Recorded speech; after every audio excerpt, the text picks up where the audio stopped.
There is a moment most people never talk about. It is not dramatic. It does not arrive with the force of crisis or the clarity of revelation. It arrives quietly, usually in an ordinary afternoon, when you're doing something unremarkable, washing dishes, driving somewhere familiar, sitting in a meeting you have sat in 100 times before. And in that ordinary moment, something inside you simply stops. Not in fear, not in grief, just in a kind of still, unflinching recognition.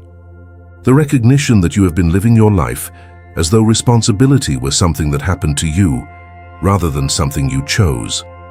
You have been accountable to everything and everyone, to schedules and expectations and the needs of people who depend on you. And yet somewhere in all of that meticulous accountability, you lost the thread back to yourself. You became responsible in every measurable way, and somehow absent from the very life all that responsibility was supposed to be building. If you know that feeling, if you have been living inside it without quite being able to name it, then what I want to share with you today is going to matter in a way that most things don't. Because there is a statement made by one of the clearest thinkers of the 20th century that reframes not just what responsibility means, but what it means to be genuinely present to your own existence.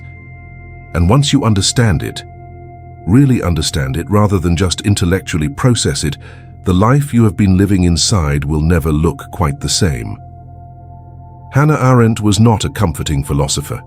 She did not write to make people feel at ease with themselves or the world. She wrote to make people see, and seeing, in her understanding, was always at least slightly uncomfortable, because genuine seeing means refusing the stories we have constructed to make our lives feel more coherent than they actually are. She lived through the collapse of everything she had taken for granted. She was born into a world that had a certain structure, a certain set of assumptions about how human beings behaved, and what civilization meant, and what was possible in the realm of human action. And she watched all of it disintegrate. Not abstractly, not academically, but personally, viscerally, as someone who had to flee for her life, who lost her country and her professional standing and her sense of what the world was capable of producing. And rather than retreating into bitterness or ideology, she did something more demanding. She kept thinking. She kept examining. She refused to stop asking the questions that the catastrophe had made unavoidable. The statement I want to center this exploration around comes from her essays on personal responsibility, under conditions of extreme pressure. She was writing specifically about people who had lived under totalitarian regimes, about the question of what it meant to be responsible when the entire structure of the world around you was designed to make responsibility feel impossible. And she said something that sounds at first like it might be reassuring, but which is in fact one of the most challenging things ever said about the human condition. She said that personal responsibility is possible even when it is essentially limited. That even in circumstances of tremendous external constraint, even when the systems around you are pressing in every direction toward compliance, toward participation in what is happening, toward absorption into the collective machinery of the moment, there remains something in every human being that cannot be entirely captured by those circumstances. A capacity for refusal, a capacity for saying no. Not no to everything, not some fantasy of heroic resistance that costs nothing, but the simple, irreducible minimum of saying no to this particular thing, to participating in this particular harm, to executing this particular betrayal of what you actually know to be true. She was not describing heroism, she was describing the minimum, the flaw, the least that being human requires. And that framing, that insistence that this is not some elevated achievement reserved for the exceptional, but simply the baseline of genuine human existence, is what makes it so radical and so personally challenging. Because most of us have constructed our understanding of responsibility around exactly the opposite framework. We have made responsibility about meeting external standards, about being good enough by the measures our world applies, about fulfilling the roles that our position requires. And in doing that, we have simultaneously made it harder and easier than it actually is. Harder because the external standards are never fully met. There is always another obligation, another expectation, another person whose needs you have not quite satisfied. Easier because as long as you are busy meeting all of those external measures, you can avoid the deeper question, which is whether you are actually present to your own life, actually thinking, actually here. If this is landing for you, if something in what I'm saying is touching something you recognize, consider subscribing. I come back to these questions every week, and I would be glad to have you here for those conversations.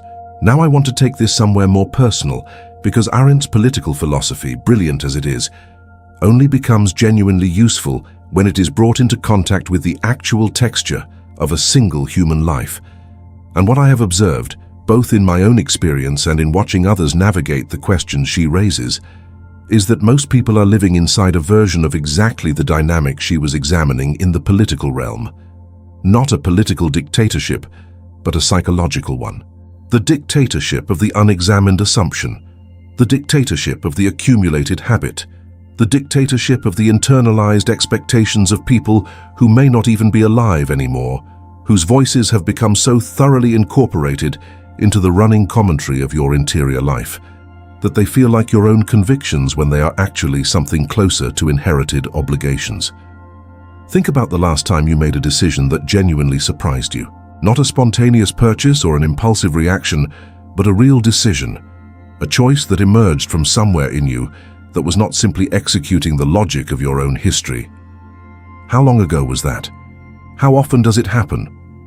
For many people, the honest answer is deeply uncomfortable, because genuine choosing, the kind that Arendt is pointing to when she talks about the capacity for refusal, has become increasingly rare. Not because we are weak or thoughtless in any simple sense, but because the systems we live inside, the professional systems, the social systems, the technological systems that structure our attention and our time, are extraordinarily efficient at creating the experience of activity without the reality of genuine choice. We are busy, we are productive, we are accountable, and we are in some fundamental way running on automatic. I know that many of you watching this have been carrying something you have never been able to say out loud, a sense that the life you are living is somehow not quite yours, that you have been so thoroughly shaped by what was expected, what was needed, what was demanded, that somewhere in all of that shaping the actual you got a little lost. Not dramatically, not catastrophically, just quietly, gradually, the way a path becomes less visible the longer it goes without being walked, and the discomfort of that recognition, the vague but persistent sense that something is off, that the life you are performing so competently is not entirely the life you would choose from a position of genuine freedom, that discomfort is not a problem to be solved. It is, if you can learn to read it correctly, a form of wisdom. It is the part of you that is still paying attention even when everything else has gone to sleep. So let me ask you something directly. When did you first notice that you were living according to someone else's script? When did you first feel that gap between the responsible person everyone sees and the actual self that watches that performance from somewhere further in? If words feel hard right now, if the feeling is there but the language isn't, just type this in the comments. I've been the responsible one, but not quite myself. That's enough. Because someone else watching needs to see that phrase. They need to know that what they have been feeling in silence is not a private failing, but a human experience that others are navigating too. Your honesty in this moment is not just for you, it creates space for others to be honest as well. The concept that does the most work in Arendt's thinking on this subject is something she called thoughtlessness, and it is important to understand precisely what she meant by it, because she did not mean stupidity, and she did not mean carelessness in any simple sense. Thoughtlessness, for Arendt, is the failure of genuine interior activity. It is what happens when a person stops engaging in what she called the two-in-one, the inner dialogue between the self and itself that she considered the foundation of conscience. A thoughtless person, in her framework, is not a person who lacks intelligence or even sophistication. It is a person who has ceased to interrogate their own assumptions, who has substituted role fulfillment for genuine self-examination, who has traded the uncomfortable aliveness of actual thinking for the smooth efficiency of executing established patterns. She arrived at this concept through her observation of people who had participated in tremendous harm without any apparent malice, without any ideology of hatred driving their actions. What struck her was not their evil, but their emptiness. The absence of genuine inner life, The way they could describe their actions in bureaucratic terms, in the language of procedure and function and role, without ever confronting the actual human reality of what those actions had produced. They had outsourced their judgment to the systems they were embedded in. They had learned to answer to function rather than to conscience. And the result, she argued, was not simply moral failure in the conventional sense. It was something more fundamental, the failure to be genuinely present to the reality in which they were participating. Now bring this into the ordinary circumstances of an ordinary life. You do not need totalitarianism to produce thoughtlessness. You simply need the steady pressure of systems that reward efficient functioning and make genuine interior questioning inconvenient. And those systems are everywhere. The work environment that values output over reflection, the social environment that values agreeableness over honesty, the family environment that values stability over genuine encounter, the cultural environment that fills every possible silence with stimulation, so that the interior dialogue that Arendt considered essential never finds the space it needs to develop. In this environment, thoughtlessness is not a personal failing, it is almost an inevitable default. The question is not whether you have been thoughtless, but whether you are willing to begin the slow, sometimes uncomfortable work of becoming genuinely present. There is a thought experiment I find useful here. Imagine that you could step outside your own life for a moment, not in judgment but in genuine curiosity, and watch yourself moving through a typical day. Watch yourself make the decisions you make, respond to the situations you encounter, navigate the relationships you are in. Watch not with the critical eye of someone looking for failure, but with the open attention of someone genuinely interested in understanding. What would you notice? Where in that ordinary day are you actually present, actually choosing, actually engaged with what is happening, rather than executing the automatic responses your history has generated? And where are you running on the program? Where are you doing what the situation calls for, without any real interiority behind the doing? Most people, when they sit honestly with this experiment, discover that the proportion is more skewed than they expected, that the moments of genuine presence are rarer and shorter than the moments of automatic functioning. And this is not a reason for self-condemnation. It is simply useful information. It is the beginning of the genuine seeing that Arendt's thinking points toward.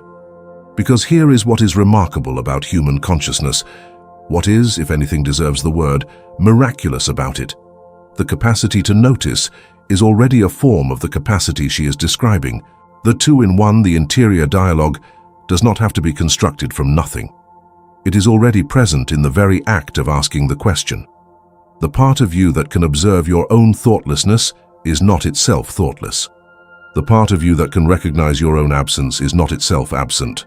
There is something in you that has never fully gone to sleep, that has been watching the whole performance with a kind of patient attention, waiting not for a dramatic awakening, but for you to simply turn toward it and acknowledge that it is there.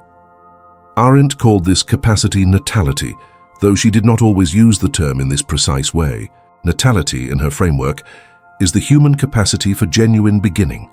The fact that every human being, by the sheer fact of having arrived in the world as something new and unprecedented, carries within them the possibility of bringing something genuinely new into the world through their actions. Every real choice, every moment of genuine presence, every instance of refusing the automatic and choosing the considered, is a small natality, a small new beginning in the stream of the determined and the habitual. And this is not a poetic consolation, it is a philosophical claim about the structure of human existence. The fact that you are here, that you arrived as a beginning rather than as a continuation, means that you are never fully captured by what has been. There is always the possibility of something that has not yet been, something that only becomes possible, because you are here, and because you are capable of genuine thought and genuine choice. This matters because the narrative of responsibility that most of us were given is essentially a narrative of continuation. Be responsible means keep doing what has been established, maintain what has been built, fulfill what has been promised, sustain what is expected. And there is something important and true in that narrative, but it is dangerously incomplete, because it leaves out the dimension of responsibility that Arendt is pointing to, which is the responsibility to be genuinely present to what is actually happening, rather than to the story you have inherited about what is supposed to be happening. The responsible person in the conventional sense looks backward and outward. They honor obligations, maintain commitments, answer to others. The genuinely responsible person in Arendt's sense also looks inward and forward. They ask whether they are actually thinking, actually seeing, actually choosing. They ask whether the story they are living inside is one they would choose if they could see it clearly. Let me offer an analogy that I find illuminating. Imagine someone who has taken on the role of navigator on a long voyage. They are excellent at their job. They know the charts. They understand the instruments, they make accurate calculations and communicate them clearly. The ship goes where they say it will go. By every external measure, they are deeply responsible. But imagine that they have never asked where the ship is actually going, or whether the destination was chosen wisely, or whether the people on board are genuinely consenting to the journey. They have been so thoroughly absorbed in the technical execution of their function that the larger question, the one that gives the function its meaning, has simply never arisen. They are responsible in the narrow sense and absent from responsibility in the full sense. This is the condition Arendt is describing, and it is the condition that much of modern life quietly cultivates. The antidote, if that is the right word, is not to abandon the technical responsibilities. The ship still needs navigating, but it is to bring genuine interior activity into contact with those responsibilities. To keep asking, beneath the daily execution of function, whether the execution is in service of something genuinely chosen. Whether the direction is one you actually affirm when you look at it clearly, rather than simply the direction you have always been heading. This is what genuine self-examination looks like in practice. Not a dramatic questioning of everything at once, but the steady, ongoing habit of inquiry, the willingness to let the questions remain open rather than settling into the comfortable closure of unexamined answers. There is something Arendt wrote in her work on the life of the mind that I want to bring into this conversation because it speaks directly to what this kind of ongoing inquiry actually feels like from the inside. She said that thinking, genuine thinking, is the only activity that stops time. Not in some mystical sense, but in a very literal one. When you are genuinely thinking, genuinely engaged with a question that matters, you are no longer moving through time in the automatic way. You are in some real sense present. The clock does not stop, but your relationship to the passage of time changes. You are here rather than somewhere in the future of your plans or the past of your regrets. And this is why, she argued, most people find genuine thinking so difficult to sustain.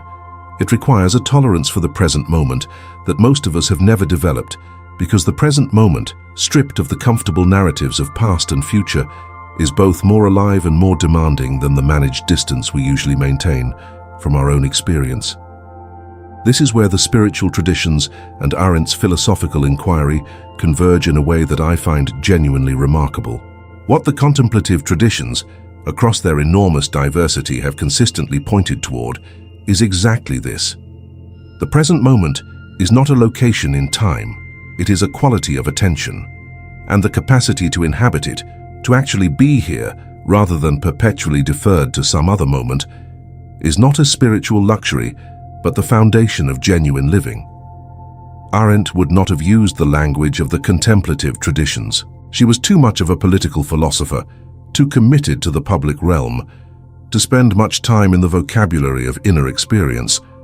But what she was pointing to when she talked about genuine thinking, genuine judgment, the two in one of interior dialogue, was the same territory that the contemplative traditions have been mapping from the other direction.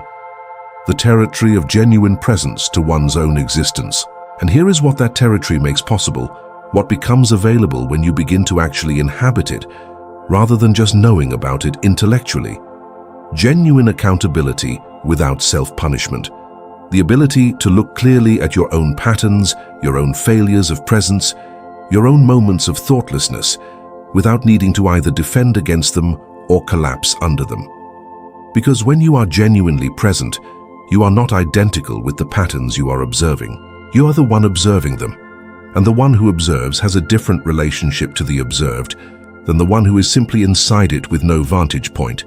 This is the shift from the burden of responsibility to what I would call the clarity of responsibility. Not responsibility as perpetual debt, but responsibility as honest seeing. Not accountability as judgment, but accountability as presence. People sometimes ask whether this kind of deepening presence to oneself is selfish. Whether the turn inward, the prioritizing of genuine self-examination over the constant meeting of external demands, represents a failure of the very responsibility it claims to be developing. And Arendt's answer, implicit throughout her work, is not only no but the opposite. The person who is genuinely present to their own interior life is more capable of genuine encounter with others, not less. Because what prevents genuine encounter is not lack of effort or lack of concern. It is the management of the self in relation to others, the performance of connection rather than actual connection. When you stop managing your image in a relationship, when you stop presenting the version of yourself that you have calculated will be most effective or most acceptable, something real becomes possible. The actual you can meet the actual other person. And that meeting, which is what Arendt meant by genuine political and interpersonal life, is only possible between people who are genuinely present. If what I'm sharing in this space resonates with something you have been looking for, something you have been circling around without quite finding the language for, then I want to invite you to continue this exploration together. There are many people asking these questions, sitting with these uncomfortable recognitions, learning to be more present to their own lives and therefore more genuinely available to the shared life we all inhabit. I create these videos for people who are done with surface answers, who want to understand rather than just manage, who are willing to ask the harder questions even when the answers are slow in coming. If that is where you are, subscribe. Not because you need another source of content, but because these questions are better held in community, with others who are taking them seriously. And tell me in the comments what this brought up for you. Tell me what the phrase responsibility without presence means in your own life, in your own specific circumstances. I read every comment, and I mean that sincerely. Your reflections shape where these conversations go next. Let me bring this towards something that feels like a genuine landing place, rather than just a stopping point, because I think there is a danger in conversations like this one of leaving people with the impression that what is being asked of them is simply more self-examination, more interior work, more turning inward in a way that becomes its own form of preoccupation. And that would be a misreading of everything Arendt was pointing to. She was not a philosopher of interiority in the traditional sense. She was a philosopher of the world, of the shared space between people, of what becomes possible when human beings are genuinely present to their own existence and therefore genuinely available to the existence of others. The destination of genuine self-examination is not a more perfectly curated interior life. It is a more genuinely inhabited exterior one. What changes when you actually take responsibility in the way she means? When you stop outsourcing your judgment and start exercising it, when you stop performing accountability and start inhabiting it, is not that your life becomes easier or more comfortable or more spiritually elevated. What changes is that it becomes more real. The decisions you make feel like your decisions rather than the inevitable outcomes of your programming. The relationships you are in feel like genuine encounters rather than managed performances. The work you do feels like genuine expression rather than efficient execution. None of this is permanent or guaranteed or available all the time, but it is available. That is the claim. And it is available not to some exceptional category of human being, but to anyone who is willing to take the simple and difficult step of actually turning toward their own existence with honest attention. Arendt's insight about the irreducible minimum, about the capacity for refusal as the floor of genuine human responsibility, is ultimately an insight about freedom. Not freedom in the abstract political sense, though it has enormous implications there, but freedom in the most intimate sense. The freedom that is already present in you right now, in this moment, in the fact that you are capable of witnessing your own experience rather than simply being absorbed by it. The freedom that exists in the space between stimulus and response, between what is happening and how you choose to relate to what is happening. Most people live their entire lives without fully recognizing that this space exists, because the machinery of modern existence has become very good at filling every available moment with the next demand, the next stimulation, the next thing to respond to, so that the space never opens up long enough to be noticed.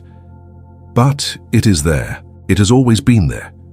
It is there right now as you are receiving these words, and something in you is deciding what to do with them, whether to let them pass through as interesting ideas that will be forgotten by tomorrow, or whether to actually sit with them, to let them ask their questions in the direction of your real life, rather than your abstract understanding of life. That is the choice Arendt is always pointing toward. Not the dramatic choice of the political actor on the stage of history, though she believed in that too, but the quiet, ongoing, ordinary choice of whether to be genuinely present to your own existence or to let the comfortable machinery of habit and role and compliance do your living for you. The statement that changes everything is not one you memorize, it is one you practice. It is the statement you make every time you pause inside the automatic functioning of your day and ask whether you are actually here, actually thinking, actually choosing. It is the statement you make every time you refuse, in however small a way, to participate in your own absence. Every time you bring genuine attention to what is actually happening, rather than to the story about what is happening. Every time you let the two in one, the interior dialogue, run a little longer before you settle into the comfortable certainty of your existing conclusions. These small refusals, these small acts of genuine presence, are not heroism. They are not spiritual achievement. They are the irreducible minimum, the flaw, the least that being human requires, and they are, Arendt understood, the foundation on which everything genuine is built. You came here for a reason. Something in that title called to something in you that already knows what genuine responsibility asks, and how far the life you have been living falls short of it. Not because you are insufficient, but because no one ever showed you that the flaw existed. That beneath all the compliance and role fulfillment and external accountability, there was something simpler and more fundamental being asked of you. Just to be present, just to think, just to refuse, as the minimum of being yourself, to be entirely absent from your own existence. That is the statement. That is what changes everything. Not tomorrow, not once you have worked through enough of your patterns or understood enough of your history or achieved some sufficient level of self-development. Now, in the recognition itself, in the simple, irreversible fact of having genuinely seen it.